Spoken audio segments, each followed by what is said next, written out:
Okay, we're going to start, ladies and gentlemen. Anyone that's coming can come in and they'll find a seat. Today is Shabbat, and I keep the Shabbat, and we're going to be talking about how you can learn, not just about the Shabbat, but how you can learn about prophecy and who you are. And my name's Joe Dumont. I've come here from Canada at the invitation of Vicky, and you know, I would have come if she had 5 people. I didn't tell her that. But I'm here. Randy is from Texas. I'm from Toronto, Canada, and I'm glad to be here. If you all, can I start with a prayer, please? Our Father Jehovah, all-powerful and great Creator, my King and my God, you've given us challenges here tonight, Father. You've surprised us with a number of things. We're here to bring honor to you. We're here to bring glory to your name. We're here to teach people about what you are showing us. So I'm thankful to be here, Father. I'm thankful for this opportunity. And I'm thankful that Stephen's here to help share the load. He has so much information, and I'm so glad he's willing to share it tonight with us. So I ask your blessing upon the meeting, upon everyone. Help them to understand. Open their minds to your truth, and help them to understand these things so that they can go away and show it to others. We ask this for the glory of your great name, Jehovah, I pray. Amen. Amen. So, thank you. Now, I've been doing this since 2005. I actually started keeping the Sabbath and Holy Days back in 1981. And I started doing this Jubilee stuff in 2005. And I met Stephen in 2009 in Israel. And because of him, he told me that I had to put my stuff into books. Now, I've graduated high school. I went to 5 years of high school in Canada. I got 45, 41% in English every year. They gave me 51% so that I wouldn't come back and repeat that grade with the same teacher again. But I'm really concerned tonight because I'm coming to England where people speak 100% English, so you might only understand half of what I say. So, but Stephen told me to write a book called The Prophecies of Abraham. And I'd never written a book before, and I didn't know how to do it, but he kept insisting that I do it because of these truths. So I did, and he helped me to do it, and he's been encouraging me ever since. He writes the foreword to a lot of my books. He critiques me. He annoys me. And he's sometimes a royal pain in the butt, but he's a good friend. And he has a lot of great teachings that I want you to do tonight. You may already know some of this stuff, and that's awesome. But Stephen is going to show you some things. Now, you know, we don't have an overhead projector. That one's hooked up to the bar, and they won't let us use it. And we don't have a podium, so we've improvised. So everything we're doing here tonight is improvising. We're supposed to have a large room, and we were supposed to be in another hotel. And here we are. So enjoy, and take in as much as you can. Take notes. Stephen might need a break partway through, and I'll come up and tell some dad jokes or something like that. No. But I want to introduce my good friend, my friend Stephen Spykerman from Wales. Thank you, sir.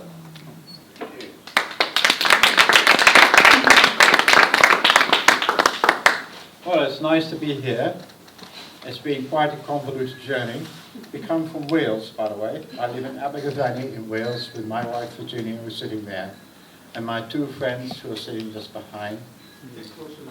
Closer. I've got to almost eat this thing, haven't I? Yeah? I've got to eat metal tonight. I prefer food, don't you? Is that better? Yeah. Okay, good. I'll do my best for you. Well, anyway, Joe mentioned something about us meeting in Israel. We actually met in Israel at the Feast of Tabernacles.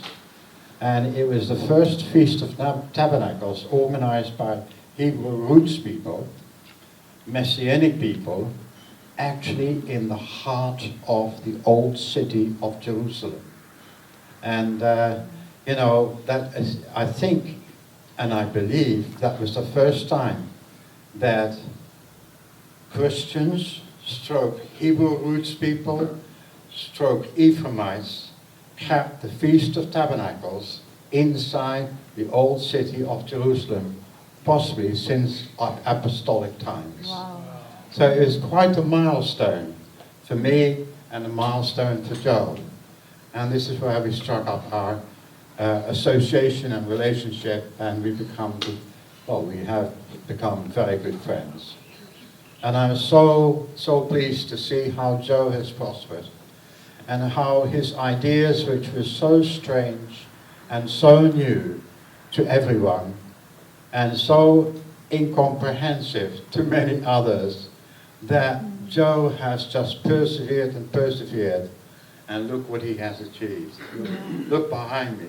You know, this is the result of his consistent drive to continue the vision that God had given him. And of course, we are very close now to the 7th millennium, and that's the most exciting time to be alive. We actually, all of us here, might actually experience entry into the 7th millennium, when the millennial reign of the Holy One of Israel, the King of creation, the author of our life, the one who is the Aleph and the Tav. You know, he is going to reign here through his son, and the King David will be resurrected, and he'll be ruling over the united kingdom of Israel again. He once did it in his former life. He's going to do it again in his resurrection life. Amazing, wonderful time to be alive. And so I'm going to go take you through these slides. Now, what the subject I'm covering is so big that really you need about 3 days to cover it all. So I can only cover highlights. I hope you'll forgive me for that. There is so much more to talk about. But at least we can give you a taste for things, I hope, and at least you can come away with things that you can remember and then develop further for yourself in your own study. So here we go then. Now it says here, remember the former things of old, for I am God and there is no other. I am God and there is none like me, declaring the end from the beginning, and from ancient times the things that are not yet done. That's a quote from Isaiah 46, verses 9 to 10. Now this is Jehovah's signature. That's his signature. That statement is his signature. Thus, if we want to find out what God's plan is for mankind, and especially what is in store for us and the rest of the world in these end times that we're living in, we need to go to the book of beginnings, which is the book of Genesis, and where the end has been declared from the beginning. I'm going to lose my little instrument here to give you the next slide. It wasn't switched on. Thank you, Joe. Now, in Isaiah 49, verse 9 to 10, it says, in Hebrew, it says, Ma'aseh avot siman levanim. That means the deeds of the fathers, our ancestors, are signposts for the children. So by simply living their lives, the patriarchs, Abraham, Isaac, and Jacob, and Joseph, and Judah, and so forth, by living their lives, as you see the pattern through the whole of the book of Genesis, they are for our example, and the forefathers were not only ethical examples for us, but they also set in motion historical precedents that we will be experiencing as Israel in these last days. And also things that Israel's history will be repeating for us through that process of the Old Testament. So we go to the next slide. Now in Genesis 12, in verse 1, it says, Abraham is told by Jehovah, get out of your country, from your family, and from your father's house, to a land that I will show you. Abraham, of course, dutifully took his wife, he obeyed, he took his wife Sarai and Lot his nephew and headed south to Canaan. And this was Abraham's calling. He had to leave Babylon and go to a land that Jehovah himself would direct him to. Now, tell me, is this not also how we are called? We are also called to leave Babylon. And leaving Babylon means you've got to cross over. You've got to cross over the river Euphrates and move out of Babylon and move towards the land of promise. That is our destiny, because that's where we're going and that's where we belong. Now, the covenant that Jehovah made with Abraham carries on like this. I will make you a great nation. I will bless you and make your name great. And you shall be a blessing. I will bless those who bless you, and I will curse those who curse you. And in you all the families of the earth will be blessed. You need to remind that. You need to remember this term, this terminology. I will bless those who bless you, and I will curse those who curse you. We're going to come across that phase a number of times as we go through. So this is really where the history of Israel begins. It starts with a solemn covenant, a sublime statement of prophecy. I will make you a great nation, and I will bless you, and I'll make your name great, and in you all the families of the earth shall be blessed. And there's Abraham, and Abraham was greatly admired in his day. He was, according to Flavius Josephus, the great Hebrew or Jewish historian. And in Antiquities he records that Abraham wasn't just a great cattle baron, so to speak, but he was also a man of great intellect and great learning. He came from the city of Ur, and the city of Ur was the most sophisticated and learned city in the whole world at that time. Now, Abraham was admired as a very wise man and one of great judgment. And he goes on to explain that he communicated to them, that is the Egyptians, arithmetic. So he taught the Egyptians arithmetic, and he delivered to them the sentence of the science of astronomy. For before Abraham came to Egypt, they were unacquainted with those parts of learning.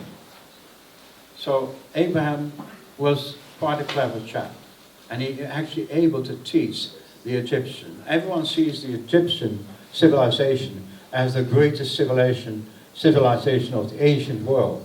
Well, there was a civilization greater than that, and that was based in Ur, where Abraham came from. Okay? Now, Abraham had to go to Egypt. He made a decision to go across the Euphrates, to obey God, and to leave Babylon, and to go to a land that he didn't even know about. But God was going to guide him to that land, and he obeyed and he went.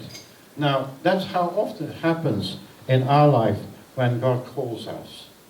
When we obey the call, and we submit to him, and then we find we hit all sorts of trouble, don't we? Mm-hmm. That's often the pattern. When we are called, then we hit, and we obey the call, then we hit trouble. And we're so often surprised about that. You know, I'm a believer now. I'm in Messiah Yeshua now. Why should I have these problems? Why should I have all these troubles? Well, it's no different for Abraham. When he was called to leave Babylon, the moment he got anywhere near the land of promise, there was a famine in the land. And he was forced to go to the rich pastures of the Nile Delta and go to Egypt. And that's where he went with Lot and with his wife Sarai, and of course all his cattle and all his wealth and all his entourage, etc. And he had agreed with Sarai that he would tell the Egyptians that Sarai was his sister. It wasn't an out-and-out lie, because they were related, but she was also his wife. And he kept that from the Egyptians. And his reasoning was that Sarai was a Caucasian. She was a lady with golden blonde hair and a pale Caucasian complexion. She was very different from the Egyptians in those days, who had a lovely cappuccino skin and who had jet black hair. And so Sarah would stand out tremendously in that society, and they would have never seen a woman like that. And so when they saw Sarai, wow, she was a knockout. And of course, the first thing, the princes of Egypt, they're telling Pharaoh about this fantastic woman that Abraham has brought, you see. So as she's Abraham's sister, well, okay, Pharaoh can have her. So Pharaoh takes her into his household, and then he's very surprised at all the problems that are starting to happen to him, because God was not well pleased about this. And so lots of plagues are afflicting Pharaoh's household, and then he finds out that she's not his sister, she's his wife.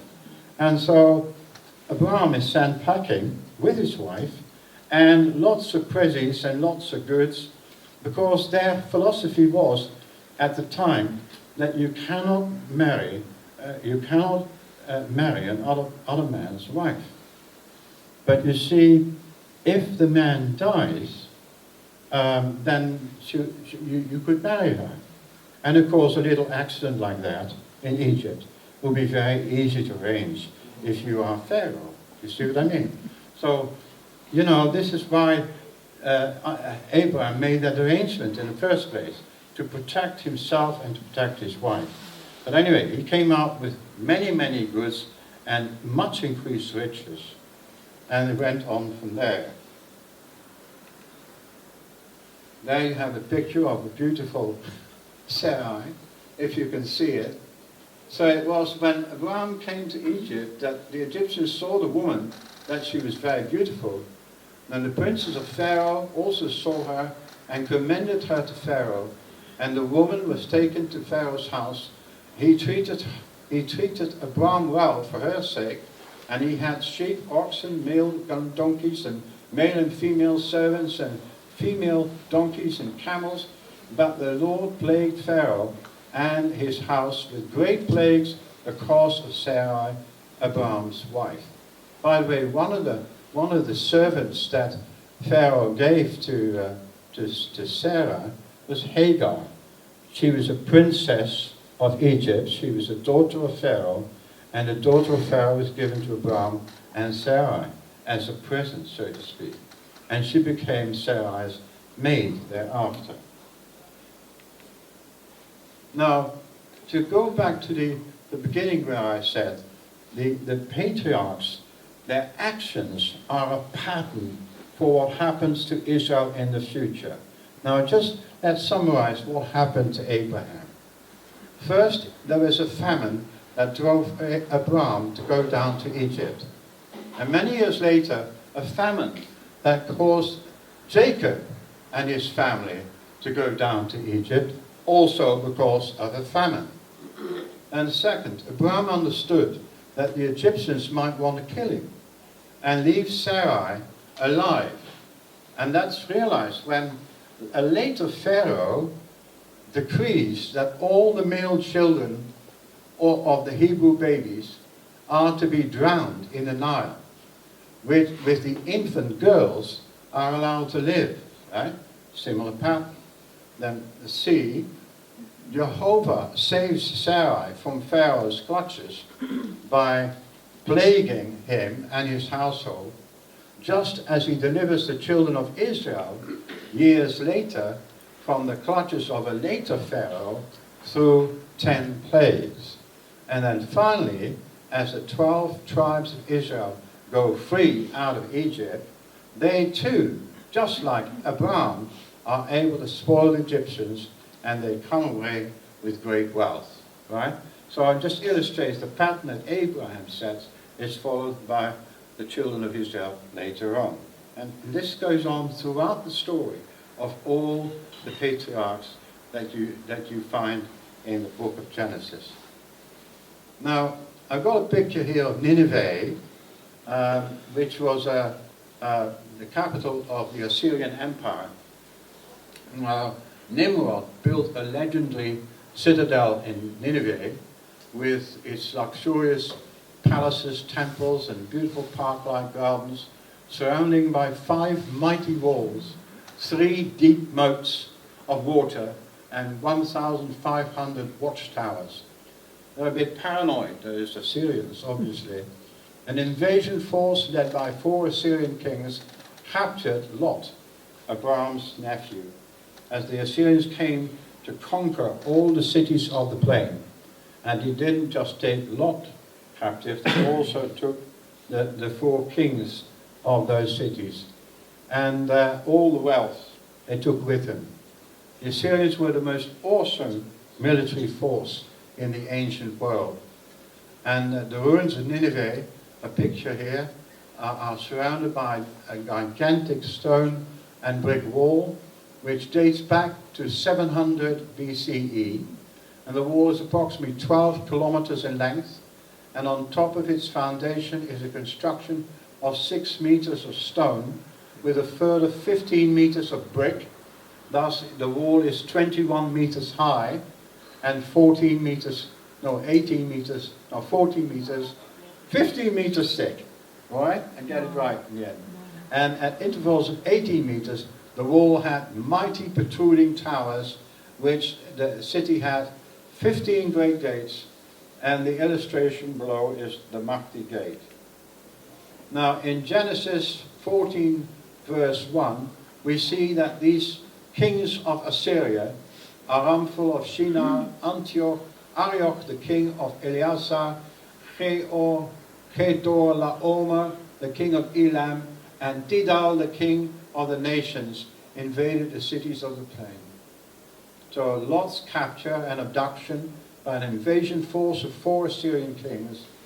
Assyria in those days was feared throughout the ancient world as the most awesome military power, noted for the utter ferocity and cruelty of its soldiers. And the probability is that the only reason they spared Lot's life was the prospect of obtaining a massive ransom from Abraham, his wealthy and famous uncle. And then Abraham decides that he is going to go after them. He's not having this. And he goes with 318 trained servants from his own, who were born in his own house. And he went in pursuit of those Assyrian forces. Now, the Assyrian forces traveled big style. And that force that had already conquered many nations along the way, from Assyria to these cities of the plain, they were probably numbering troops of about 200,000. And they were professional soldiers, not like most armies in the east, including the armies of Egypt. They only went on campaign after the harvest was in. Basically, it was the farm laborers who had to take up their swords and their arms to follow the Pharaoh into battle. And that's how it was in the ancient world. But not so with Assyria. They had a standing army that was trained the year round. They were professionals, all of them. And their equipment was the best. And there was no one who could stand against them. They were almost invincible. In fact, the German people are their descendants today. The German and Austrian people are their descendants today. They are descended from the ancient Assyrians. And Assyria is called the rod of Jehovah's wrath. So Jehovah uses the rod of Assyria to punish his people Israel. And that's the thing to remember. That's historically proven to be true. Not only did it happen in Abraham's time, it also happened in the time of ancient Israel, the kingdom, the northern kingdom of Israel, 3 invasions by Assyrian forces, and the kingdom of Israel was no more, right? Finished, kaput, gone. Gone, possibly for good, but we know they're coming back, okay? And so the Assyrians are also set to make a reappearance in the end time, at the very end of the end time, when again Jehovah will use them as his rod to punish and to correct his people Israel. Okay, so it is significant. History repeats itself. The French say l'histoire se répète. Solomon said, there's nothing new under the sun. What has been will be so again.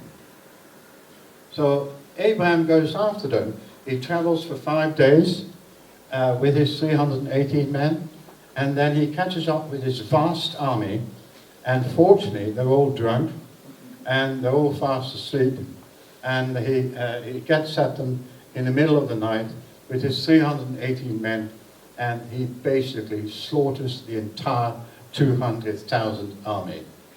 No, with 300 men. Impossible. But he did it. God was with him. It was part of God's plan. And of course, he is able to free the 3 kings of the plain. He's able to free Lot. He's able to bring all the booty back and give everything back to everybody.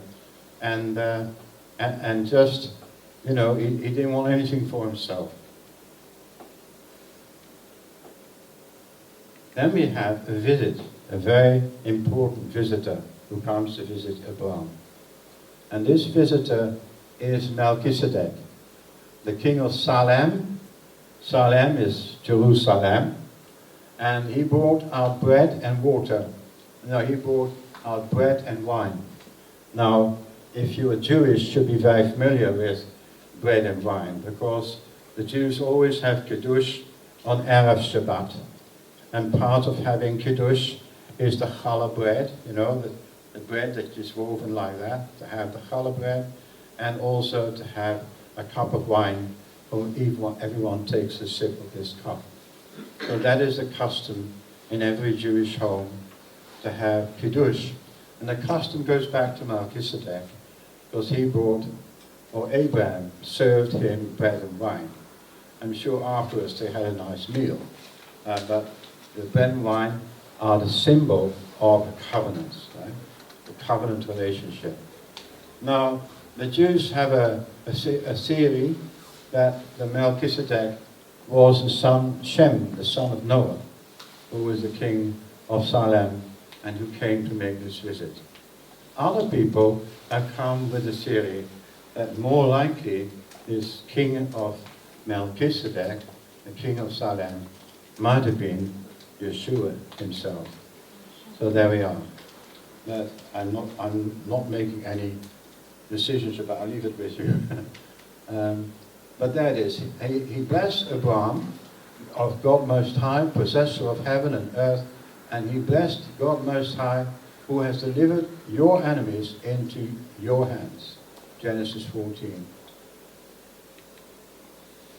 Now, having arrived at Elon Moreh, God tells Abraham to look to the 4 directions of the compass, where all the land he can see is destined for his descendants. And this is again the covenant being expanded further by Jehovah. And it says, for all the land which you see is for your descendants forever. And I will make your descendants as the dust of the earth, so that if a man could number the dust of the earth, then your descendants also could be numbered. Now, they're awesome words, aren't they? And people tend to take those words with a pinch of salt. But we shouldn't do that, because when the words come from Jehovah, the creator of the universe, it's not our place to take those words take them lightly. Those words are true, although we can't see it. And when people look, people have the idea that the Jews are Israel, and that there is no other Israel. Because the only Israel you can see is the Jews, right? And that's all that people are aware of. But Israel is not just the Jews. The Jews are part of Israel, but they're not 17 million Jews that are recognized as such. And 17 million Jews in a population of 8 billion people only measured 0.2 of 1%, right? No, 0.2 of 0.1%. 0.2 of 0.1%. I've done the calculation, right?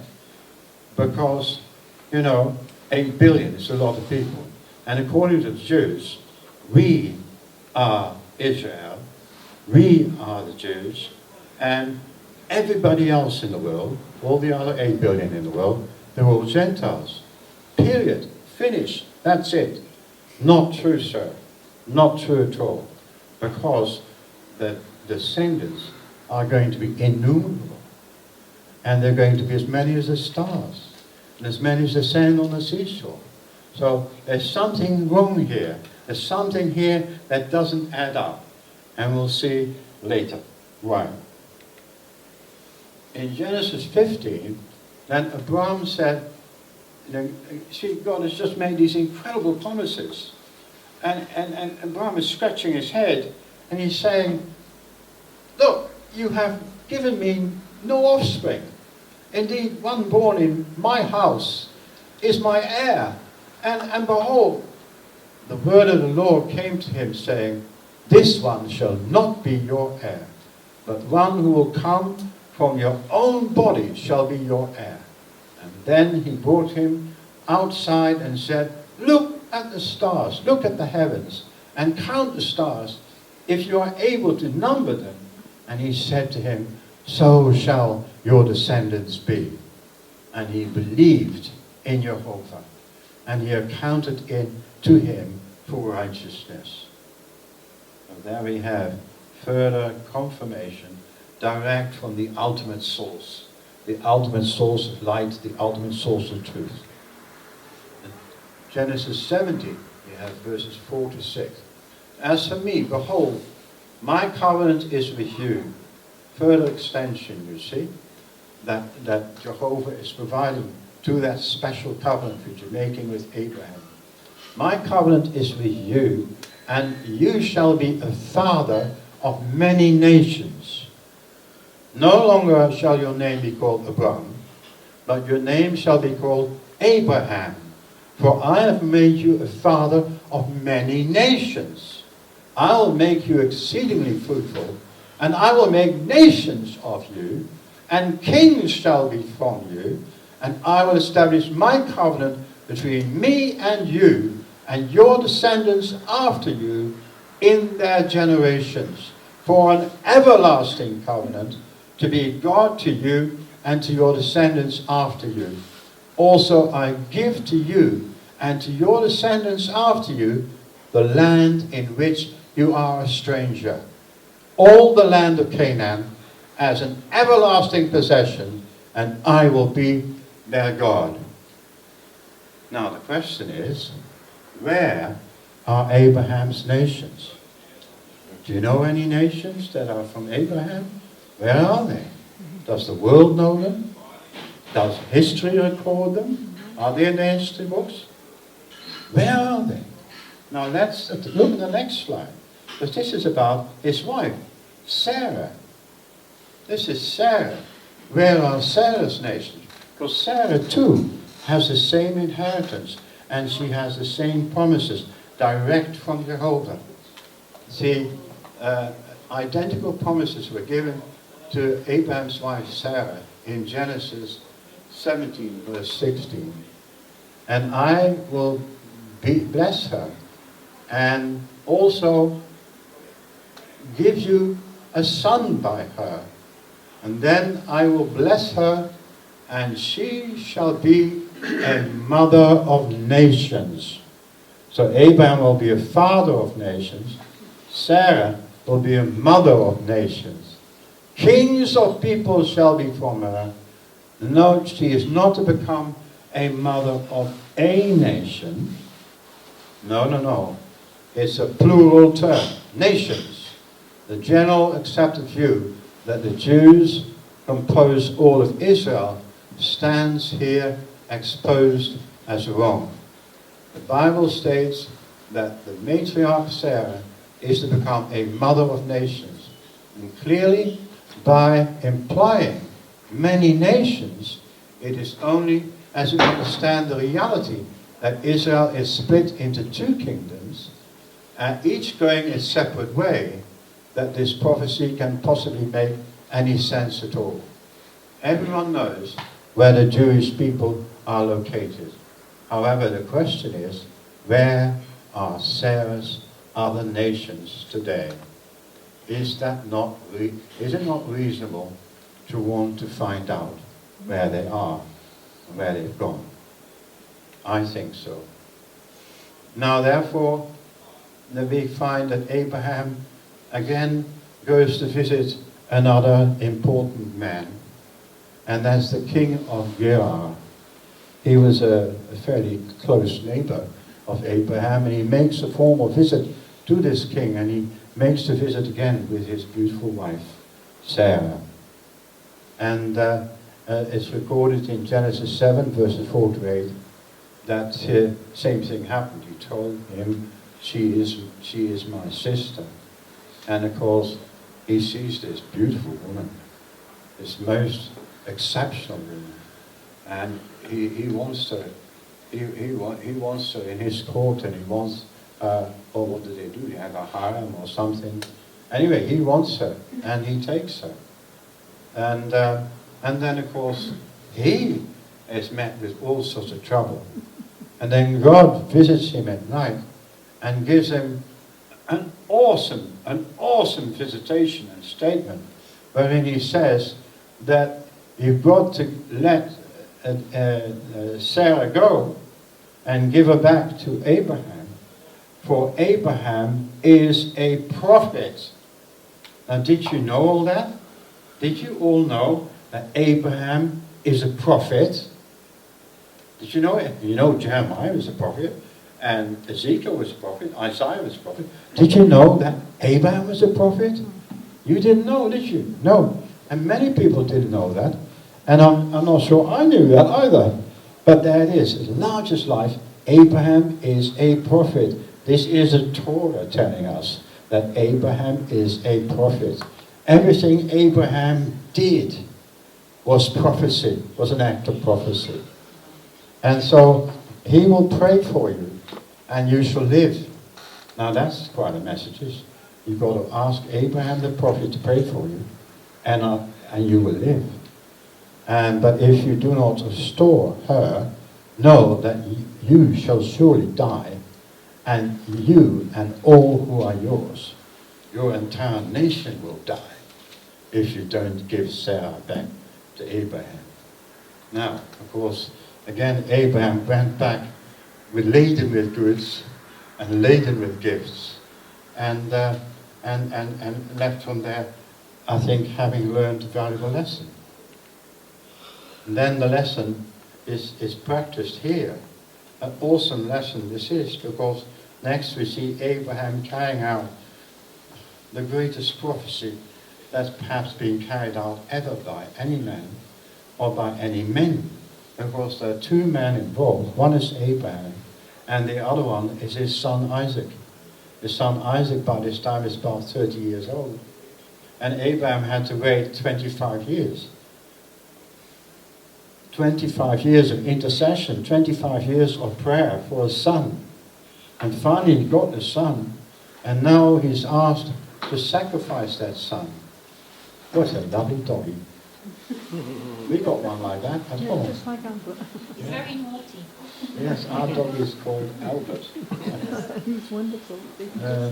So here we are talking, Abraham is asked to sacrifice Isaac, and what is so remarkable is how completely submissive Isaac is.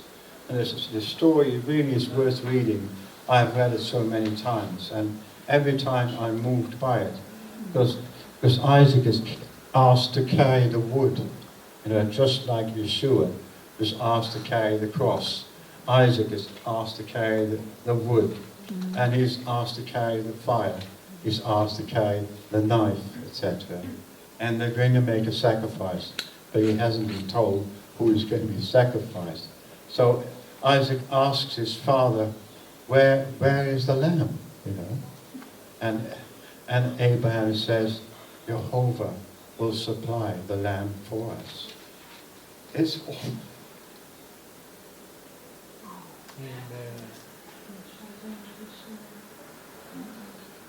It always does me in. I'm sorry, but it always does me in. You know, and but it's what a picture.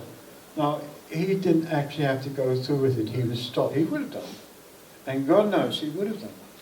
But because God knew his heart, but the angel intervened and stopped him from doing the deed, so to speak. And then there was the ram caught in the thicket. And there's a story, I don't know whether this story is true at all or not, but it's a wonderful story. They were both so triumphant. Both Isaac and Abraham were so triumphant that they got the horns of this ram that caught in the thicket. And they cleared them out a bit, and then they blew the shofars. They blew the shofars as loud as they could with the horns of the ram that Jehovah had made available for them instead of Isaac. That's not gospel, by the way. But Genesis 24, in verse 20-24, we have Abraham's servant. By this time, Isaac needs a wife, and Eliezer is the trusted servant of Abraham, who was, before Isaac came on the scene, his servant, and also his heir. But now this servant is asked to look for his master's son, and look for a wife for his master's son. And he's got to go to where the master came from, which is in Haran, where his family still are. And so he makes this long journey, Eliezer. He took 10 of his master's camels and left for all his master's goods. All his master's goods were in his hand. Now how could this elderly Eliezer have all of Abraham's goods in his hands? Thousands of sheep, thousands of oxen, thousands of camels, you name it. He had thousands of everything. He was probably one of the wealthiest men in the whole of the East in those days, right? He couldn't carry all that. But what he could carry was Abraham's last will and testament. And the last will and testament would show that Isaac was his heir, and that Isaac would inherit all the wealth of Abraham, right? So that's how he had all his master's goods in his hand. Now 10 is the number of divine order, as in 10 commandments, as in the 10 generations from Adam to Noah, and 10 more generations from Noah to Abraham. However, perhaps the most significant is the idea of Eliezer being a symbolic picture or symbol of the Ruach HaKodesh, the Holy Spirit, sent from Abba Yehovah to find a bride for his son Isaac. Also, he is a type. What is being played out here is also a prophecy of the future, when Jehovah is asking for a bride for his son too. And the bride, well, you're it. Yeah. You're it here, you see. Mm-hmm. You're destined to be the bride. And so this man has got the job of finding this bride. So there he goes with his camels. And then Eliezer, that ancient servant, gives the bride, which is Rebecca, by the way, and you should remember, she waters all his camels. Can you imagine how much camels drink after a long journey? I believe it's about 6 gallons, right? 6 gallons of water. And she's got to do 10 camels. So that's 60 gallons of water. And she's going to and fro, and to and fro, and to and fro, watering all these camels. And then he knows she is the one She is the one God has chosen. She is the one for Isaac, right? And so he gives her a nose ring of gold. Now, I know you ladies don't necessarily think that nose rings are the thing for you today. But in those days, it was highly regarded. It's And very, very attractive. Sorry? It's very, very attractive. Is your pure 24 karat gold? Normal plastic. And does it weigh a shackle? Does it weigh a shackle No? Well, the nose ring symbolized being a servant. I hope you're a very good servant, dear. To my kids, I am. I'm a slave, yes. Oh, good. I can see your dog light. I see your dog lights through anyway. So it being gold, it represents Jehovah's love for us. And a half shekel is the price of the atonement for a soul, a nephesh.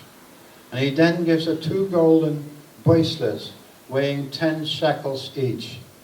And now the coronation service of Great Britain is modeled on the coronation of King Solomon. And when our late Queen Elizabeth II, was crowned in Westminster Abbey, she was also given 2 golden bracelets. And they called, in the service, they call them armills. See? And there's a picture of 2 golden armills, about that wide, and they're pure gold, and she's given those around her wrists as part of the coronation service. And that has always been a tradition in coronation services, probably going right back to the day of King David of Israel. Isn't that beautiful? Mm. And now in Genesis 24, verse 59 to 67, so they sent away Rebekah, their sister. This is the relatives. Laban was one of the relatives, and he's a pretty greedy guy, and got a greedy reputation. But they wanted to hang on to Rebekah for another 10 days. But no, the servant didn't want that. And Rebekah was asked what she wanted. Rebekah wanted to get on with it. She wanted to go and see her intended. So they sent away Rebekah, their sister, and her nurse, and Abraham's servant and his men. And then they blessed Rebekah, and they given the most amazing prophetic blessing over Rebekah. Direct inspiration from above came to them. These guys are actually pagans, right? And God gives them this awesome blessing that they pronounce over their sister Rebekah. And they blessed Rebekah and said to her, "Our sister, may you become a mother of thousands of 10,000s, and may your descendants possess the gates of those who hate them." Very significant statement, that. And I've actually done the calculation on thousands of 10,000s, and we're talking about tens of billions of descendants. Tens of billions of descendants are to come from the union of Rebekah and Isaac. Tens of billions of descendants. Where are they? Do you know where they are? We're going to find out later. Okay? Now, here we have another prophecy to add to the many nations prophecies that were given to Abraham and to Sarah. And this time, it promises that Rebekah is to become the mother of tens of billions of descendants. Not also that Rebekah's descendants will be possessed the gates of those who hate them. Now that phrase is going to come back later on. That's going to reappear in history. The history of Israel is fascinating. I don't know why people are not more interested in reading the Bible, because it's fascinating stuff. There's all sorts of things happening there. You name it, and it happens there. And they're not afraid. The writers, the authors, are not afraid to call a spade in the scriptures. and also they don't lie and they don't cover things up. You get it all in the raw, you know, whatever there is, right? No messing in the Bible. And that is so amazing for a history book, because history books are all concoctions and cover-up jobs, where all the bad things are polished over and glossed over, etc. But not so in the scriptures. Now, here we have Machpelah. This is the cave of the patriarchs. And of course, you know, the Eliezer is taking Rebecca back to meet with Isaac. And I think it's a journey of some 8 weeks, maybe 9 weeks. It's a long journey on a camel. You know, going, I don't know how many hundreds of miles, you know, 750 miles, something like that, on a camel. You can only do so many miles a day, so it's a long journey. And they will be traveling with this entourage of 10 camels, and they got the servants that go with it, and then you got Eliezer in the front with Rebecca next to him. And as they travel, Eliezer is telling Rebecca all about the family that she's going to marry into. He's going to tell all about Abraham and how he was called to leave Babylon and so forth, and everything that happened to him. And then also how the situation about Abraham being asked to sacrifice Isaac, and how Isaac was so completely compliant, so completely submissive, so completely accepted his father's decision, completely accepted the decision of Jehovah that his father worshipped, etc., and willingly went to that altar that they built there, and willingly laid there on that altar. Didn't have to be forced. He willingly surrendered himself, just like Yeshua did, who went to the cross with a determination. His face was like flint when he went, and yes, we don't want any interruptions. Thank you very much from your doggy. But we love him anyway. And so here we are, you see. And so she found everything about the family. And I dare say the more she heard from this elderly servant who loved his master, etc., the more she heard, the more in love she was with Isaac and the idea of meeting him. And then now Hollywood couldn't have done a better job than this, because when the Eliezer brought Rebecca to Isaac, Isaac was in a field, and the field was before the cave of Machpelah. And of course, Sarai had died, and Abraham had wept for Sarah as he buried her in the cave of Machpelah, where Adam and Eve are buried, in the lower cave, and where Sarah, of course, was buried, and then eventually Abraham, and beyond that Isaac, and beyond that Jacob, and so forth, you know, and one of Jacob's wives, Leah, is buried there with Jacob. But I digress. The elderly servant Eliezer, after a journey of some 60 days, 50 days, I don't know exactly how long, they stopped every seventh day to observe Shabbat in the proper way. And then, so they traveled 6 days, rested the seventh day, and then after about 60 days they arrived at the field where Isaac was praying. And funny that, Isaac, and she said, who is that man over there? And he said, yes, that is your intended. And that's where they met. So the man who is like the Holy Spirit brings the bride to Isaac. It's a type of Yeshua, and she's a type of bride for Yeshua. And they are then come together in Sarah's tent. That's the tent that Sarah stayed in, and that's the tent where Sarah died. Okay, in the field in front of that. Okay. Bit sad.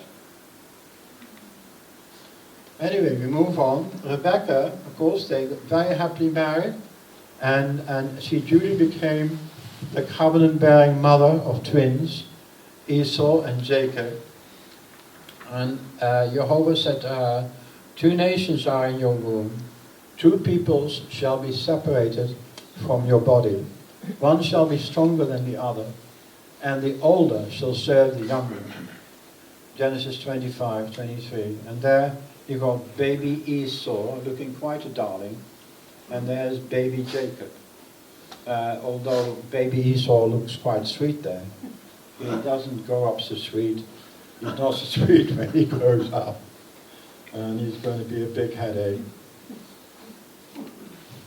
So Jacob received the blessing from his father Isaac as follows. Therefore may God, we are moving ahead quite fast now. Jacob receives the blessing from Isaac. And of course you know how he went about it with quite a bit of subterfuge and a bit of help from his mum, Rebecca, or Rivka in Hebrew. And but it's part of God's plan. You mustn't forget, it's part of God's plan. That was God didn't necessarily choose that they should go about it that way, but he certainly chose the result. And Jacob received the blessing from his father Isaac as follows. Therefore may God give you of the dew of heaven, of the fatness of the earth, and plenty of grain and wine, and let people serve you, and let nations bow down to you, and cursed be everyone who curses you, and blessed be those who bless you. We've heard that before, haven't we? Cursed be everyone who curses you, and blessed be those who bless you. That was said to Abraham also, wasn't it? And now it's being said to Jacob. Here we go. Now in Genesis 28, verse 11, so he came to a certain place. He's now on the run from Esau, by the way. He came to a certain place and stayed there all night because the sun had set, and he took one of the stones and put it at his head, and he lay down in that place to sleep. Now the Jews say that he had 12 stones that he put around his head, and one of them was this very special one. So there he was sleeping peacefully, and then he had this amazing vision of this ladder going from the earth up to heaven. Now next Jacob sleeps and he has a dream, and he sees a ladder, and the ladder, Mutsav Eret, was rooted in the land and reached to heaven. It did not just reach from the earth to heaven, it was rooted in the land, and it was connected to the land. And now the messengers, Malachi of Elohim, were ascending and descending upon it. People have always been amazed about this phrase, that these angels were ascending and then descending. And they think it should be the other way. The angels come from heaven, they should be descending and then ascending. No, not so. The angels are here to help us, and they go from us to heaven, and they come back with the answer, right? They bring you the answer.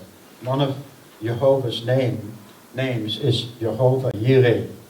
Jehovah Yireh, it means God who provides, right? So make the request, and it goes to heaven with the angels, with the Malachi, and then Jehovah Yireh, God provides the answer. So sometimes maybe no, right? But even so, you will get an answer.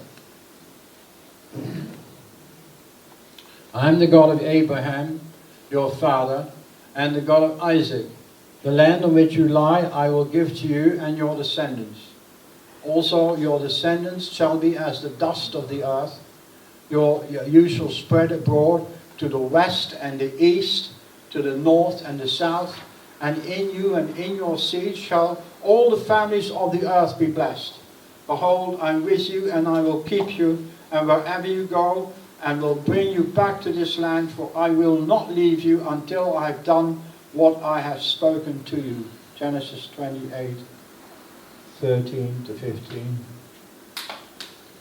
Promise coming down now to Jacob and giving a bit more detail that his people that will come from his loins are going to basically cover the four corners of the earth, right? They're going to be in all four corners of the earth. So his people are not constrained to a bit of land in the Middle East. They're going to be in the east, they're going to be in the west, they're going to be in the north, they're going to be in the south. They're going to be on all the continents of the earth. That's where his seed will spread, right? So when you think Israel, think big is the word from Jehovah. When you think about Israel, think big, because Israel is big.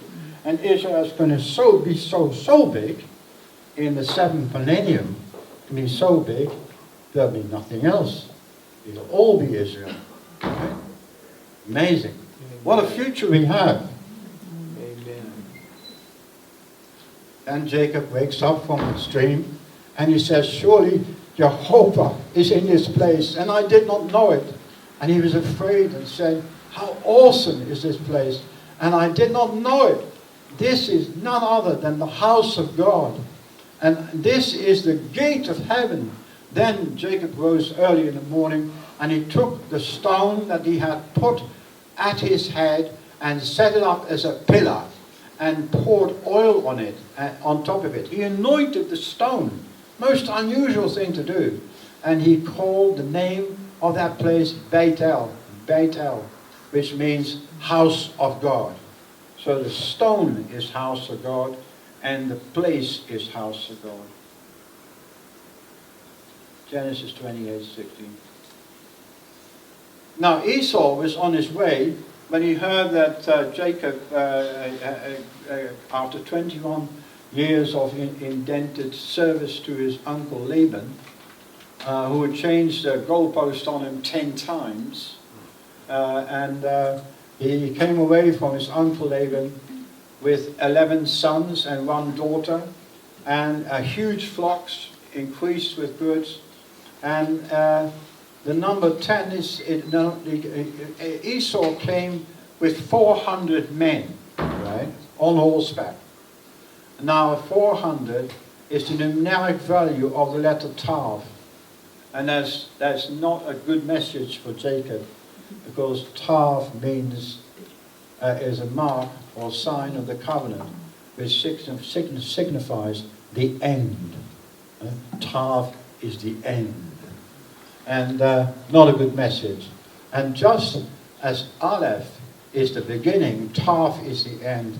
And we can call these 400 men the legions of death. Esau comes with 400 men, the legions of death. And I need to point out that at 400, it signifies a complete array of numbers. 10 times 10 on all 4 sides.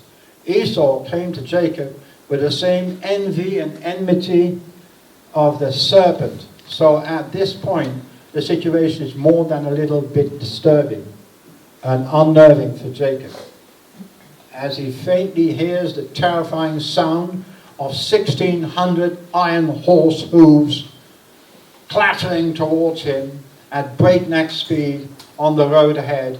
He devises a plan, and he better be quick about it, and to protect at least part of his family. And he divides his family into 2 groups, into 2 houses. In Genesis 32, we see verse 7 to 10. So Jacob was greatly afraid and distressed, and he divided the people that were with him, and the flocks and the herds and camels into 2 companies. If Esau comes to one company and attacks it, then the other company which is left will escape. Then Jacob said, O God of my father Abraham, and God of my father Isaac, the Lord who said to me, return to your country and to your family, and I will deal well with you. I am not worthy of the least of all the mercies and of all the truth which you have shown your servant. For I crossed over this Jordan with my staff, and now I have become 2 companies. Once again, we're able to confirm Ma'aseh Avot Siman Levanim, or the deeds of the fathers, our ancestors, are signposts for the children. In this, Jacob, whose name would be changed to Israel that same night, uttered a prophecy for the future of his descendants. And here we have an example of the patriarch Jacob prophesying that the nation that would spring from his loins, from the loins of his 12 sons, would in the future be divided into 2 companies.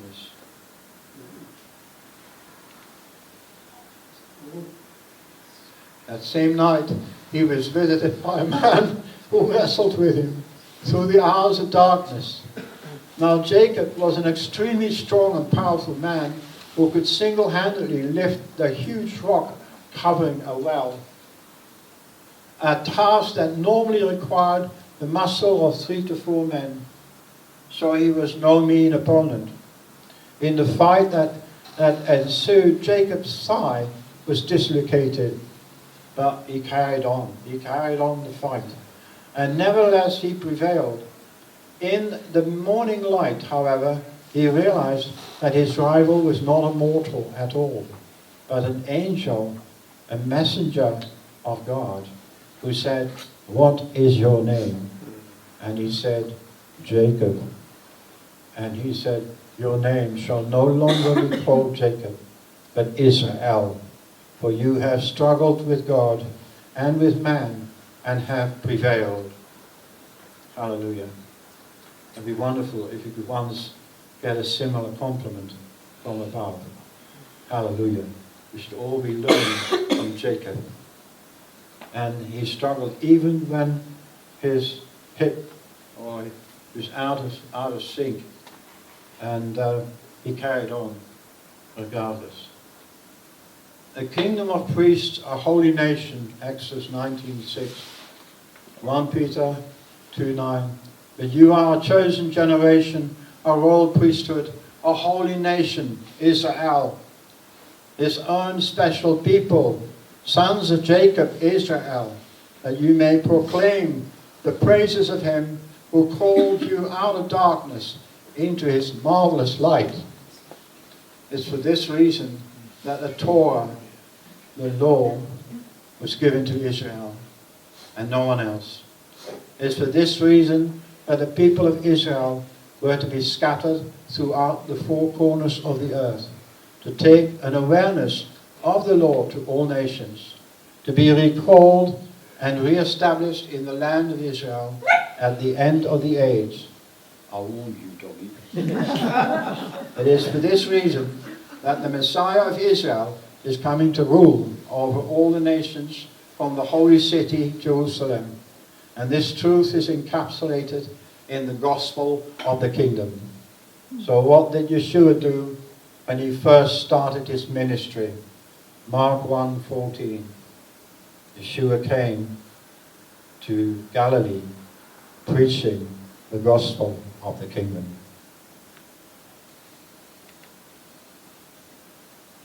So the gospel of the kingdom is really about the restoration of Israel, is it not? Yeah. Now Genesis 35. Your name is Jacob. Your name shall not be called Jacob anymore, but Israel shall be your name. So he called his name Israel. Also God said to him, I am El Shaddai. Be fruitful and multiply. A nation and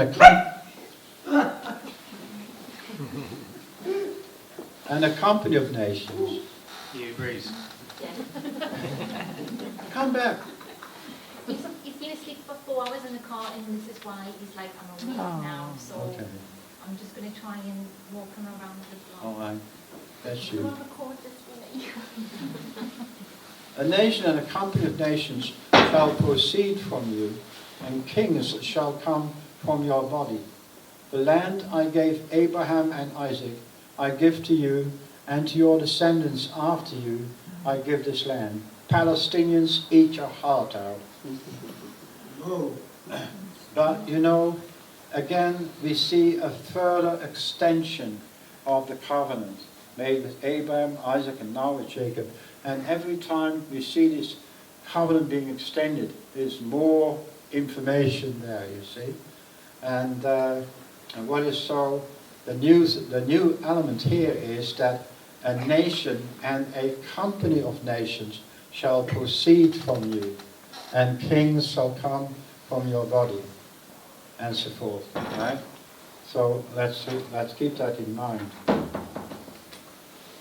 Now Genesis 35 then goes on, and fairly sad tale here. So Jacob set up a pillar in the place where he talked with him, a pillar of stone, and he poured a drink offering on it, and he poured oil on it, and Jacob called the name of the place where God spoke with him, Bethel.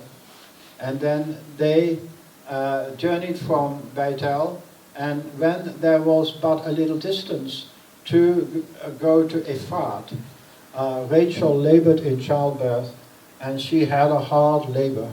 And so it was, as her soul was departing, for she died, that she called his name Ben-Oni. But his father called him Benjamin. So Rachel died and was buried on the way to Ephrat, that is Bethlehem. There's Rachel's tomb there, which is just outside Bethlehem. There you have the family trees of Abraham, and I got two family trees. And the first one is just descent from Abraham through to Isaac, through to Jacob, and then through to the 12 sons of Jacob. But this one has the extension given, that with the promise given to Jacob, that there would be a nation and a company of nations. And Joseph here, his son Joseph, has two sons, and those two sons he is going to raise to full tribal status. So they're going to inherit full tribal status with the other tribes of Israel. So Israel then becomes 13 tribes instead of 12 tribes.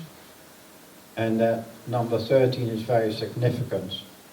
It also has a very special meaning. People find the number 13 a very unlucky number. And I never found it unlucky. I found it extremely lucky.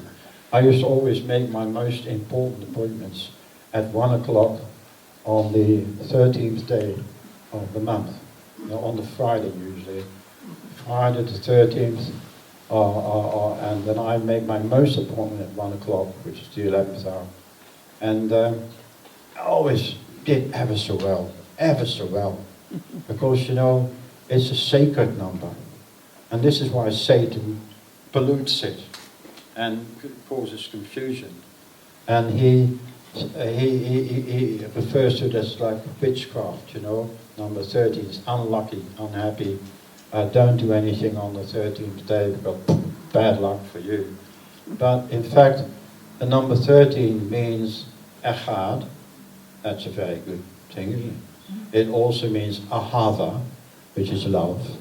And it also means avi, which is father, right? So the number 13 encapsulates Jehovah himself, who is our Father, who is love, and who is echad. Isn't that beautiful? All in number 13. So never think 13 is an unlucky number. Now we've got 13 tribes, you see? Now Joseph talks to his brothers then. He's got this dream. You know, you've all heard about Joseph's dreams, haven't you? So he's got this dream and he tells his brothers, very enthusiastic. I mean, when you're young, you're so enthusiastic. You don't necessarily think about all the consequences of what you're saying or doing, but you're just enthusiastic. And so Joseph is like that. And so he said, and please hear this dream which I've dreamed. Now there we were binding sheaves in the field, and then behold, my sheaf arose and stood upright, And indeed, the sheaves stood all around, and they bowed down to my sheaf. Isn't that exciting? No, we don't think so, said his brothers. In fact, and his brothers said to him, shall you indeed reign over us? Or shall you indeed have dominion over us? So they hated him even more for his dreams. Then Joseph tells his father and his mother and his brothers another dream he had. And this big one there is Jacob, that's his son. The smaller one is Rachel, his favorite wife. And then you've got all the other sons around there, and Joseph in the middle. I've dreamed another dream. And he told his brothers and said, look, I've dreamed another dream. And this time, the sun and the moon and the 11 stars bowed down to me. So he told it to his father and his brothers. And his father rebuked him and said to him, what is this dream that you have dreamed? Shall your mother and I, and your brothers indeed come to bow down to the earth before you? Interesting thought. And he rather kept that thought in his mind. And of course it all came true, as we know later on. Jacob asked Joseph to search for his brothers in Dothan. And so it came to pass in Genesis 37, 23 to 26, it came to pass when Joseph came to his brothers that they stripped Joseph of his beautiful tunic, the tunic of many colors that was on him. And then they took hold of him and cast him into a pit. And the pit was empty. There was no water in it. And they sat down to eat a meal. And then they lifted up their eyes and looked, and there was a company of Ishmaelites coming from Gilead with their camels bearing spices, balm and myrrh on their way to carry them down to Egypt. So Judah said to his brothers, what profit is there if we kill our brother and conceal his blood? And of course there's a story. Then the Midianite traders passed by, and so the brothers pulled Joseph up and lifted him out of the pit and sold him to the Ishmaelites for 20 shekels of silver. And they took Joseph to Egypt. And God's working out a purpose, of course, we know that. So they took Joseph's tunic, killed a kid of a goat, and dipped the tunic in the field. And then they sent the tunic of many colors and brought it to their father and said, we've found this. Do you know whether it is your son's tunic or not? There's no words for this, is there? What they did. And he recognized it and said, it is my son's tunic. A wild beast has devoured him. Without doubt, Joseph is torn to pieces. Then Jacob tore his clothes and put sackcloth on his waist and mourned his son for many days. And all his sons and his daughters arose to comfort him. But he refused to be comforted and said, for I shall go down to the grave to my son in mourning. And thus his father wept for him. Then Israel stretched out his right hand. We're moving on now. Israel stretched out his right hand and laid it on Ephraim's head, who was the younger son of Joseph, and his left hand on Manasseh's head, guiding his hands knowingly. For Manasseh was the firstborn, and Israel blessed Joseph and said, God before whom my fathers Abraham and Isaac walked, the God who has fed me all my life long to this day, the angel who has redeemed me from all evil, bless the lads, and let my name, Israel, be named upon them, and the name of my fathers Abraham and Isaac, and let them grow into a multitude in the midst of the earth. Now, I need to just highlight a few things of that statement. The God before whom my fathers Abraham and Isaac walked, the God who has fed me all my life long to this day, the angel who has redeemed me from all evil. Who could that angel be? Sure.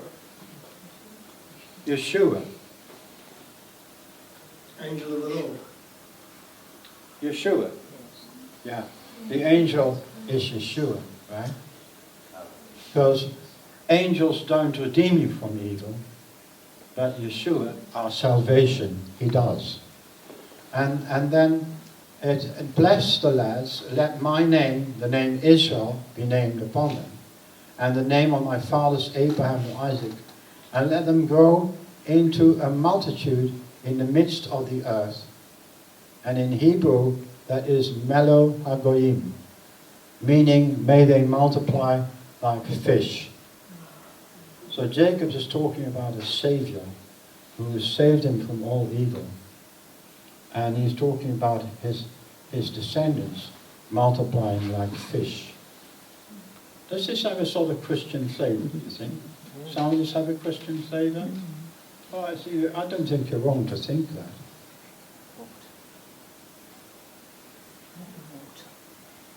Yeah, I'll have some water. It's a good idea, though.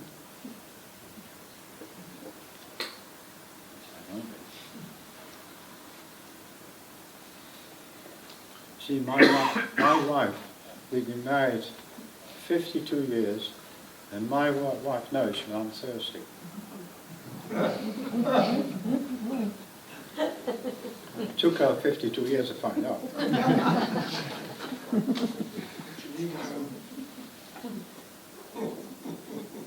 Very nice. Thank you. A bit of lemon in it. Thank you. Vicky knows it. She thinks of everything. She's done a fantastic job. We've had some wonderful conversations on the phone. Anyway, let's carry on with the story. Here it is. Now you've got Ephraim and Manasseh, the sons of Joseph. They are inheriting the birthright. And Jacob is saying, let my name Israel be named upon them, and the name of my fathers Abraham and Isaac, and let them grow into a multitude in the midst of the earth. There's another multitude coming here, you see, from these two. And 48 again, there's this fantastic, absolutely superb blessing on Joseph. It is the greatest blessing of anybody in the entire Bible, right? There's no greater blessing than this one. Now when Joseph saw that his father laid his right hand on the head of Ephraim, it displeased him, and Joseph said to his father, not so, my father, for this one is the firstborn. Put your right hand on his head. But his father refused and said, I know, my son. I know he also shall become a people, and he also shall be great. But truly his younger brother shall be greater than he, and his descendants shall become a multitude of nations. So he blessed him that day, and said, by you Israel will bless. By you Israel will bless, saying, may God make you as Ephraim and Manasseh. And thus he said Ephraim before Manasseh. And I said about the most amazing blessing, I was jumping the gun. We haven't got there yet, all right? But we will get there very soon. And Jacob called his sons and said, gather yourself together, that I may tell you what shall befall you in the last days. We're there now. Gather together and hear you sons of Jacob, and listen to Israel your father. Now here, Jacob prophesies the future of his 12 sons. And it's in chapter 49 of Genesis. It's one of the most amazing chapters, as is chapter 48, and as are many other chapters.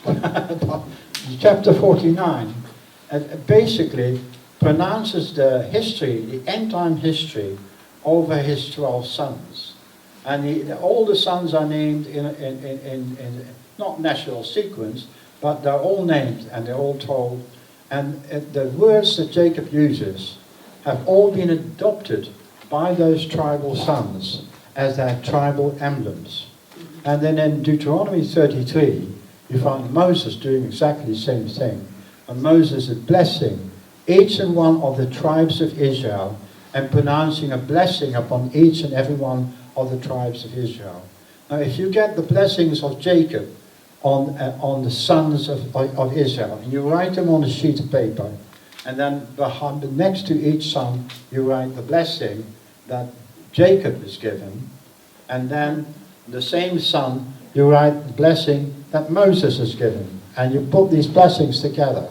When you put these blessings together, you have got all the emblems, you've got all the heraldry, you've got all the symbols by which those tribes are living and going.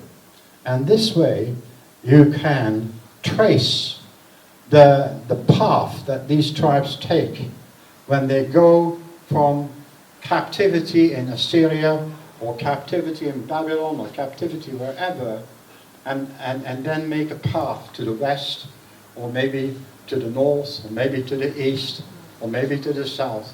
You can follow the path of the tribes of Israel through the words that Jacob spoke over the individual tribes, and the words that Moses spoke over them. But the words of Jacob are the main feature, and there are some secondary emblems spoken of by Moses. You have to have them together. And you can do a study of this, and I've done it, but I've learned quite a lot, but there's so much more to learn. You know, it's incredible. So here we are. We go to the next one. Judah, this is the blessing on Judah. Now, it's a very splendid blessing, but it's an extraordinary blessing.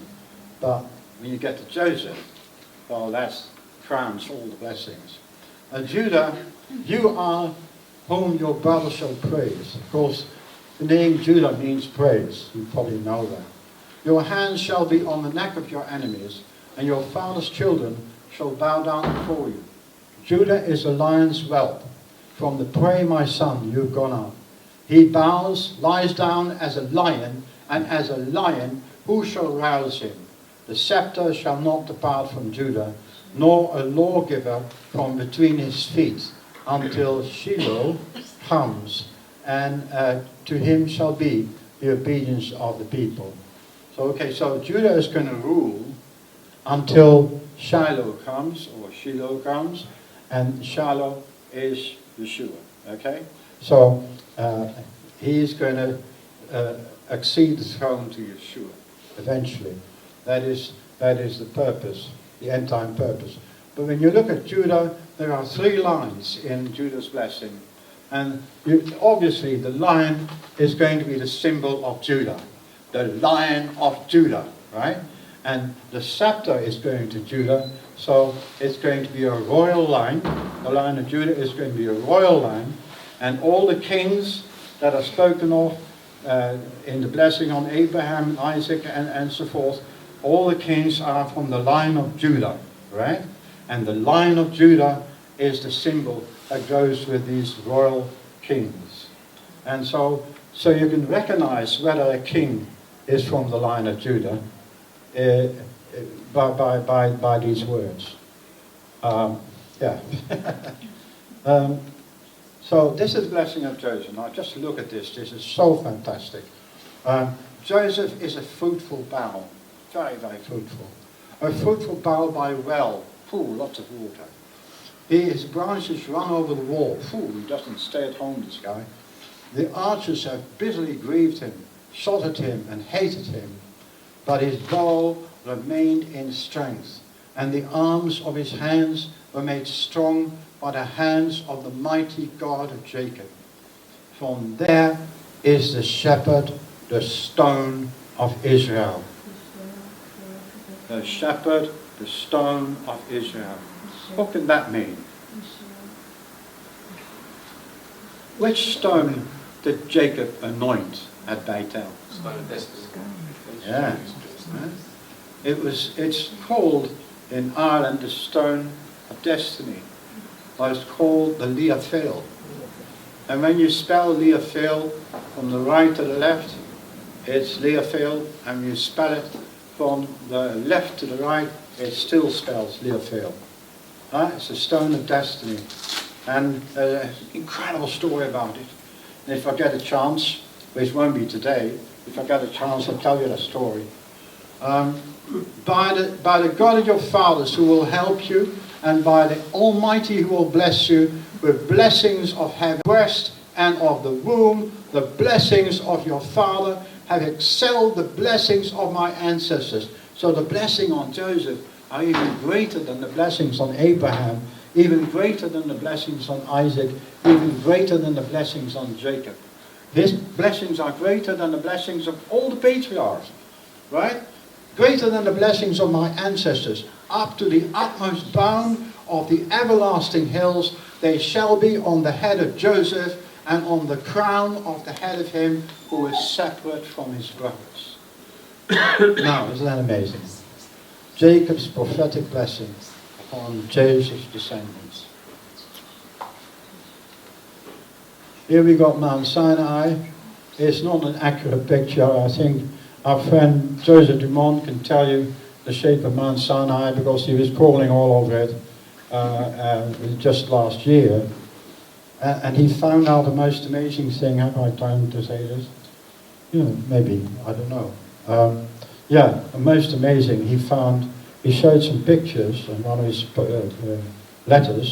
newsletters, where there was sapphire on top of the Mount Sinai. A whole great sheets of sapphire on top of Mount Sinai. And you know what, when I saw that, it was like confirmation for me. Because I knew, and not somehow, I found out that the first stones of the law were done by the hand of Jehovah, right? He cut the first ones, the first two that were shattered when Moses saw the golden calf being worshipped. And so they were made out of sapphire. The first two tables of the law were made out of pure sapphire stone. You know that God's throne is on a sapphire floor, isn't it? Beautiful color, sapphire. And then you get sheets of it. There's whole rooms of it. Can you imagine what it looks like? But the way I found out was, years and years ago, was from a rabbi who had been a rabbi, and he was having open heart surgery. And in the open heart surgery, as everything was opened up, here, etc., and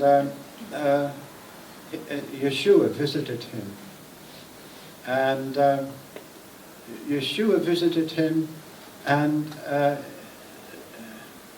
he became a believer. He became a born-again believer. He was told he would recover, and apparently he had a vision of Mount Sinai, and the two stones of the law were sapphires, made of sapphires.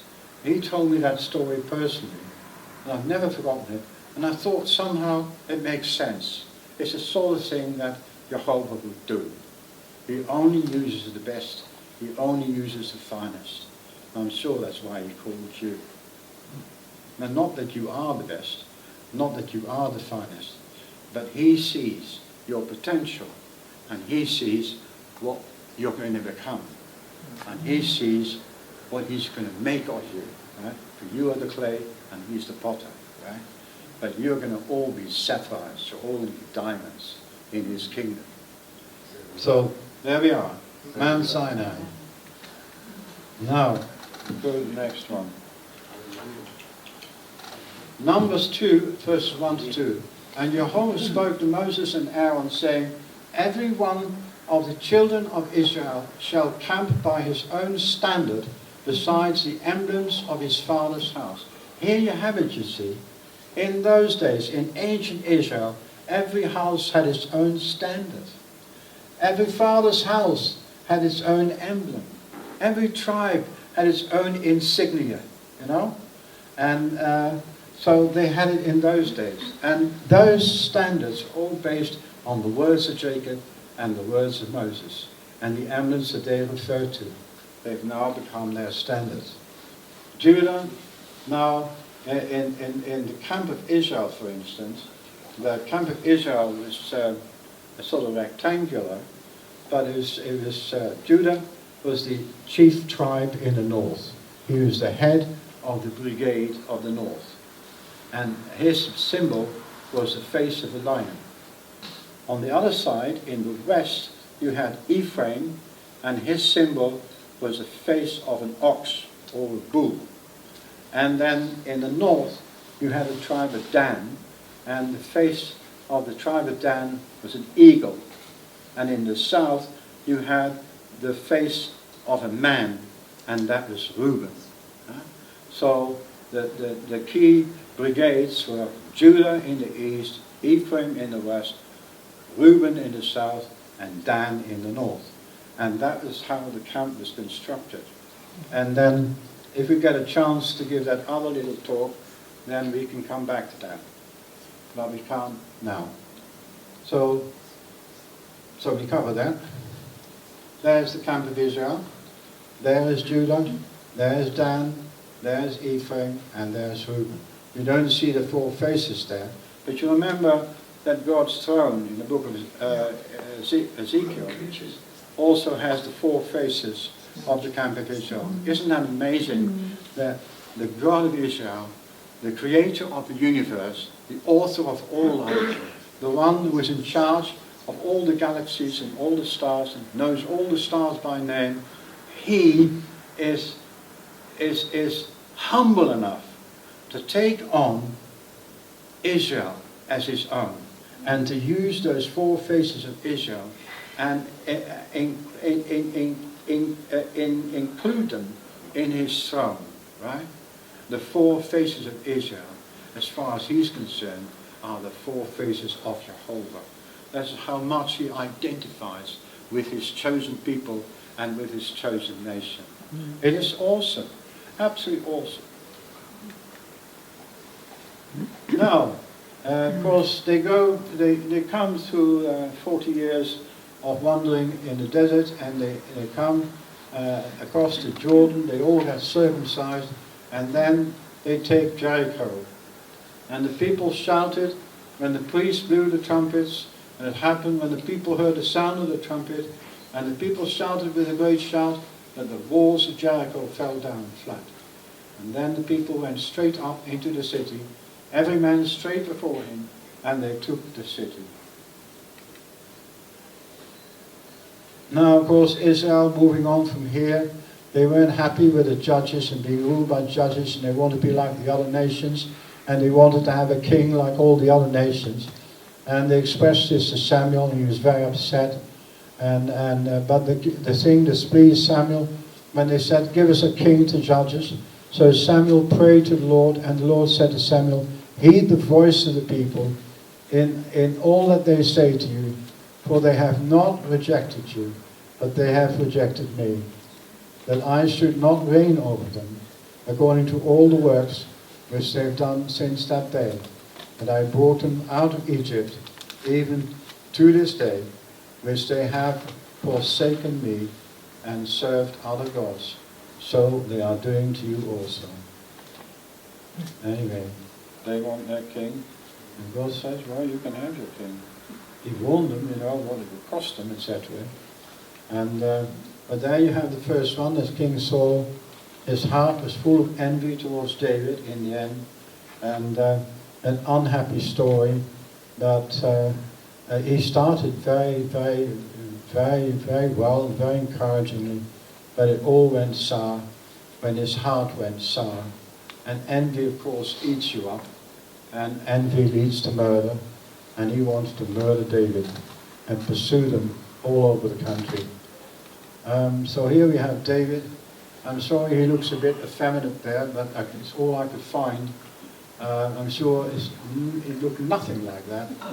But David was the warrior king of Israel, yet he earned Jehovah's highest accolade as a man after God's own heart. Now, would that be marvelous if he could say that of us? But David was truly a man after God's own heart. You only have to read the Psalms to know that. And there we got Solomon. Now Solomon asked for wisdom. He had the humility to ask for wisdom. And he became the wisest and richest man on earth. And under his rule, Israel became a global trading empire. And then I call heaven and earth as witnesses today, Deuteronomy 30. You know this one. Against you, that I set before you life and death, blessings and cursings. Therefore choose life, that both you and your descendants may live, and that you may love the Lord your God, and that you may obey his voice, and that you may cling to him, for he is your life, and the length of your days, and that you may dwell in the land which the Lord swore to your fathers, to Abraham, Isaac, Jacob, to give them. 1 Kings 11. Then Ahijah took hold of the new garment that was on him, and tore it into 12 pieces. It was Jeroboam who was wearing the garment at the time, and it was brand new, so he might have been peeved at first. And then he said to Jeroboam, take for yourself 10 pieces, for thus says the Lord, the God of Israel, behold, I will tear the kingdom out of the hands of Solomon, and I will give 10 tribes to you. But he will have 1 tribe for the sake of my servant David, and for the sake of Jerusalem, the city which I have chosen out of all the tribes of Israel. Then Jeroboam and his whole assembly of Israel came and spoke to Jeroboam, saying, your father made our yoke heavy. Now therefore lighten the burdensome service of your father, and his heavy yoke he put upon us, and we will serve you. So he said to them, depart for 3 days, then come back to me. And the people departed. So they departed. And the king said, come back in 3 days. And in the meantime, the king consulted the elders of Solomon, his father, and asked what should be done. And all the elders said to this young 25-year-old son of Solomon, look, taxes are unreasonably high. Really, they should be reduced anyway. You should reduce the taxation, reduce the burden on the people. And if you do so, you will keep them, and you will keep your kingdom. And then he asked his young chums, he'd been to college with, his young college chums, and they all said exactly the opposite. They said, you're the king, you're the boss. Are you a ruler or are you a wimp? You tell them that you're the boss and you're not going to do what they say. In fact, you're going to increase taxes. We need more money anyway. We haven't got enough to go around. So the decision was that he listened to the young whippersnappers, and the result was the following. And now, this is Rehoboam speaking. And now, whereas my father Solomon put a heavy yoke on you, I will add to your yoke. My father chastised you with whips, but I will chastise you with scorpions. Well, that's not the answer they wanted to hear. And so this is their response. Now, when all Israel saw that the king did not listen to them, the people answered the king, saying, what share do we have in David? We have no inheritance in the son of Jesse. To your tents, O Israel. Now see to your own house, O David. So Israel departed to their tents. So Israel has been in rebellion against the house of David to this day. Now it came to pass, when all Israel heard that Jeroboam come back, they sent to him and called him to the congregation, and made him king over all Israel. There is none who followed the house of David, but the tribe of Judah only. So now, the United Kingdom of Israel has become 2 nations, right? Very, very sad. Very sad. But it was prophesied all along. So, Rehoboam then immediately decides to get a big army together. He came to Jerusalem He assembled all the house of Judah with the tribe of Benjamin, 180,000 chosen men who were warriors, to fight against the house of Israel, that he might restore the kingdom to Rehoboam, the son of Solomon. And then in 1 Kings 12:24, here comes the answer from Jehovah.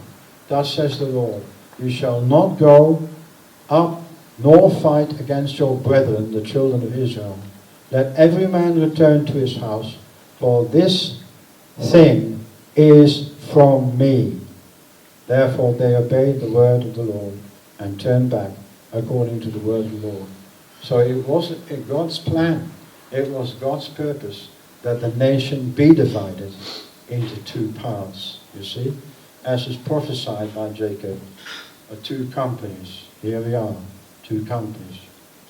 The story goes on from there.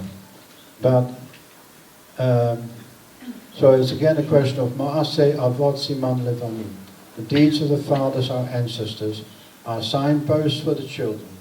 Remember how Jacob, Israel, divided his family in fear of Esau's legions of death. He divided his family into two companies. His prophetic deed has found its inevitable fulfillment. The united kingdom of Israel has split into two nations. One in the south called Judah, with Jerusalem as its capital. The other in the north called Israel, with Samaria as its capital city. And there you have the kingdom of Israel in the north and the kingdom of Judah in the south. You see the kingdom of Israel is considerably larger, as it represents 10 tribes, and Judah represents, Judah and some of Benjamin and some of Levi, and some of Simeon, I think, was also. So it's a much reduced nation, Judah, and a pretty mighty nation still of Israel. And then there is this amazing passage in the Bible, and I'm afraid I'm going to have to sit down and read that to you, because I've got to read it actually from the scriptures. I haven't got it all here. And I need to sit down and have a bit of water as well. Oh. If you can bear with me. Stephen. I'm sorry.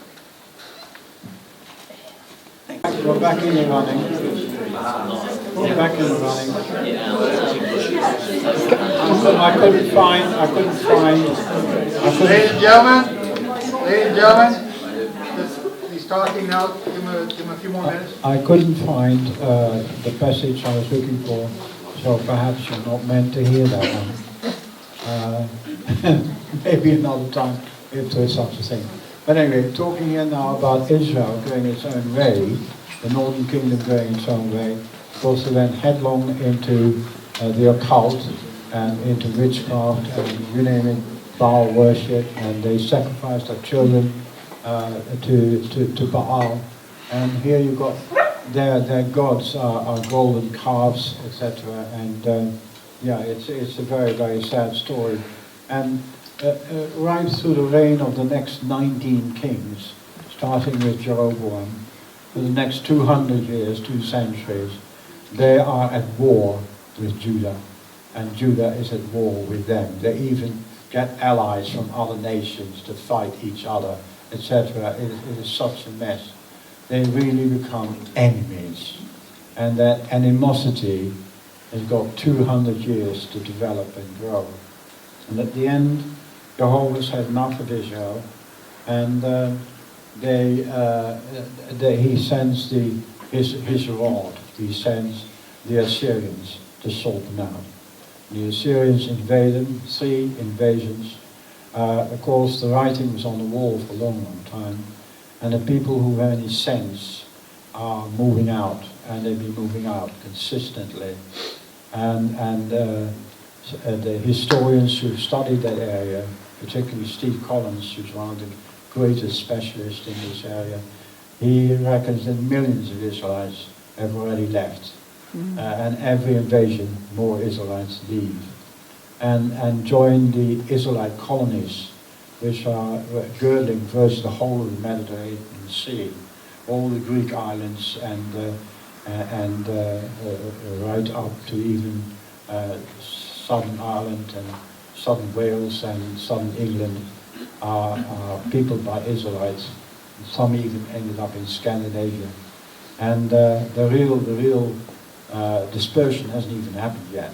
But when the Assyrians basically take the rest of Israel in 3 invasions and move them as their captives. The people who survived the onslaught are taken captive to Assyria. One bunch is arriving in northern Iran, well north of Iraq, and also another bunch is arriving as slaves in Media. But then when the Assyrian Empire is destroyed and meets its fate, Assyria, that fantastic capital that you saw, that fortress you saw, is destroyed so thoroughly that it's only just been found and discovered in Mosul, in northern Iraq. And up to that time when an English Victorian solicitor who was an amateur archaeologist, he was an adventurer. He went on a tour and he found the Assyrian city of Nineveh, and the extraordinary artifacts he found there, whole monuments larger than this room, and he had them all shipped to the British Museum and the Louvre in Paris and the Metropolitan in New York. They all have their Assyrian exhibitions, but until he found it, the whole world was saying that the Bible was not true, because Assyria is mentioned in the Bible 184 times, and there is not a single sign of it anywhere to be found. I've been looking for it for 2,000 years. No one has found where Assyria is, or that Assyria has ever existed. They've left no single artifact. Therefore, the Bible is lying, the Bible is not true, and so forth and so forth. And then suddenly they found all this incredible stuff about this incredible Assyrian civilization, which now graces the great museums of the world. And so the Bible is true, and there it is. But these Assyrians are the Germans today, the Germans and the Austrians today. And of course, they gave us the First World War, and they gave us the Second World War. And both wars were really addressed against Israelite nations, if you know which nations are Israelite. And it was really the whole Israelite world against them. And they came very close to winning too. And there it is. These same Assyrians are going to present themselves again. In fact, the European Union is the formation of it, right? It's going to be the tool they will use, and to conquer the whole world. And you and I, we are in their eyesight. We are in their. They've got their eyes on us. They are going to come gunning for us, right? And it's not just a question of killing all the Jews. It's going to be a question of killing all the Israelites. That is Satan's plan. And his logic is very logical, because if I can kill every Jew, and if I can kill every Israelite, then the Messiah of Israel, he's got nothing to come back to, right? Poor Messiah, he's got no one. So let's kill the lot of them, right? And all this move to global governance, and all this move to one world government is designed to do just that, to completely annihilate Israel. That's why it's quite important to know who and where Israel is. And basically, the two, I can't tell you everything about it, but what I can tell you is that Israel, I was going to concentrate on those two nations the two sons of Joseph. I'm going to concentrate on them. You know, I could tell you a lot about the tribe of Dan and the tribe of Zebulun and the tribe of Issachar. And they all have incredible histories, etc., etc. But I'm going to concentrate just on Ephraim and Manasseh. And I'm simply saying that Great Britain is Ephraim. I'm not saying that all the tribes are in Great Britain. Every tribe of Israel is in Great Britain. But Ephraim is the ruling tribe of Great Britain. Let's put it that way. Also the ruling tribe of Canada. Also the ruling tribe of New Zealand and Australia. And also the other son of Joseph is Manasseh. And Manasseh is the ruling tribe of America. But America has all the tribes in there, you know, in huge quantities. It's a massive country, 340 odd million inhabitants, right? So all the tribes are there, but the ruling tribes is Manasseh.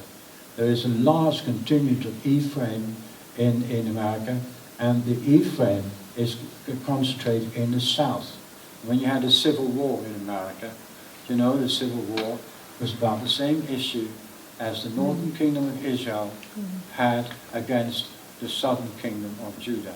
Because Judah was ruling the northern kingdom of Israel, and they had no representation at all. All the decisions were made by the king of Judah, and they had to swallow it. And the reason they protested was no taxation without representation. They didn't have representation there, and they didn't have representation when England ruled over America. So history repeated itself there in Israelite nations. America and England are Israelite nations. And they're brother nations. And people talk about the relationship, the special relationship between the two nations. It's a brother relationship that they have. They are both the sons of Joseph. Now brothers don't always agree with each other, and brothers quite often can be quite obnoxious and fight each other. But all the same, it's still brothers. Do you see what I mean? And so this is where I'm going with this story, that the Israelites that you see are basically Anglo-Saxon and Celtic peoples. It includes the Irish, it includes the Welsh, it includes the Scots, it includes the English, it includes the Yanks. You know, Yank comes from Jacob. You know, it's an abbreviation of Yankov.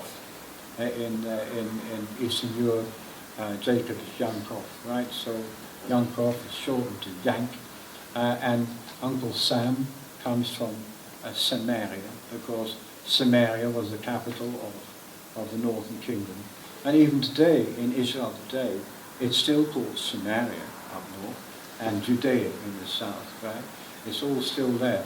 And so you can understand, when you understand who the tribes are and where the tribes are, you can actually understand world history.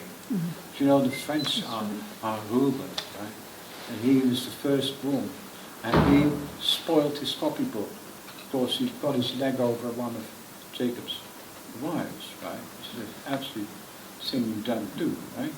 And so he lost his birthright, and it went to Joseph instead. But Reuben also was messing about with mandrakes, you know, to some fertility flower, etc. And this is a characteristic of the French. You know, they're very much into that stuff. And but you know, the French, they invaded England, and the Normans invaded England, and the Normans aren't really French, although they speak French, but they're actually the sons of Benjamin. They're Norsemen. Yeah? And so when the Normans conquered England, it was Benjamin joining his other brothers. Of course, his brother Manasseh was there, and his brother Ephraim was there. And there, all three of them, Manasseh, Ephraim, and Benjamin, are the sons of Rachel. And so when the Normans invaded England, it was Rachel having all her three sons in the same place. You see what I mean? World history. If you understand where the tribes are and who the tribes are, you can understand world history. Amen. And it's just so extraordinary. And also the relationship between England and America is that in America they have a situation where there is a scripture in Isaiah where the Ephraim devours the arm of Manasseh, and Manasseh devours the arm of Ephraim. Extraordinary scripture there, and that describes the civil war in America, where the south is Ephraim and the north is Manasseh, and they're devouring each other's arm, they're killing each other in the civil war, and there's so much in the Bible that tells you about the tribes, which is our history, you see. So it's really worth studying and learning about. And the story is never going to end, because after it's all wrapped up in the next couple of decades, all wrapped up, and we're into the 7th millennium, we'll have a united kingdom of Israel, right? Okay? We'll all be part of it. We'll all be ruling in it, etc. And we'll all be kings and priests of the order of Melchizedek. And wow, what a future we have. I'll end it there. Thank you very much. Land. You are those descendants. Yeah. And We going back. are those descendants. There's something about big is about to happen. Amen. That's what these Jubilee cycles are going to show you. And I'm so honored that Stephen would take some time and come here and share what he could, because there's so much more. And I'm deeply grateful for that. So thank you very much. Thank you, sir. So we are going to be talking tomorrow. We're going to start at 10? 10 till 12, 2 to 4, 7 till whenever. Okay? And I'm going to talk about the Jubilees. I'm going to show you. That what I just showed you there now is just one prophecy that now makes sense. In the 4th millennium, 4th cycle of time, I'll bring you back. There's so many more once you understand the Jubilee cycles. You have books. Did you bring some books? Yeah, I did. Yeah. Yeah. Okay, so it's the Sabbath. They will be available tomorrow night. You're selling them? Well, at peppercorn. Okay. Peppercorn price. He's presented these books to the Parliament, all the parliamentarians, Yeah. right? A few years ago. He's doing his job. He needs help. He can't run no more. We need young people. You need to learn this stuff, and we're running out of time, and you're going to find that out tomorrow. So I hope you come back. I hope you tell your mom and your dad, your brother and your sister, and your uncle, and that strange guy down the road, come and listen, because this is about Great Britain. Yeah. It's about Canada. It's about the United States. It's even about those Australians, right? Ireland. Frank's here. Okay, I guess we gotta say Ireland. Okay, but there's a lot of information here, and we're only going to touch the surface. So I think we gotta be out by 10, right? I think that's what I was told. That's why I'm kind of rushing. So if I'm wrong, forgive me. But I will stick around if you got any questions. Stephen, we're here to help answer your questions. Okay? So thank you. Anything else, sir? No, thank you. I want to thank you for coming. Amen. Okay? Thank you for coming and speaking. And one more thank you. Vicky has been organizing this and trying to make this come about on short notice and on a lot of different things. I want you to make sure you thank Vicky. Thanks, Vic. You've done a lot. Okay? So, we're grateful for making this come about. Okay, good night, everybody.